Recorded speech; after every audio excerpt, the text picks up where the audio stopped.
سلام دوستان عزیز، امیدوارم که حال دلتون خوب باشه. با فعال نما در خدمتتون هستم. عزیزان دلی که خواستن ببینن که یاری که رفته آیا برگشت داره یا نه، ما ببینیم که آیا کیس احساسی شما که شما رو ترک کرده، حالا یا به صورت طولانی مدت یا کوتاه مدت، این آقا یا خانم به سمت شما برگشت دارن یا نه. اولا که افتاده دعا، انگار یه دعایی باعث ناراحتی تفرقه بین شما افتاده.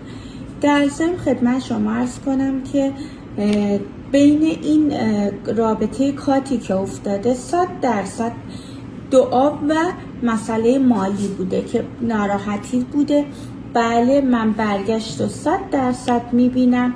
بعد زمانی که شما میخواید بدونید تا یک زمان آینده، مثل یک روز دیگه الی یک ماه دیگه، نهایتا برگشت داره و احساسش به شما خیلی خوبه و یه هزینه خیلی حالا بزرگی نیست برای شما هزینه میکنه.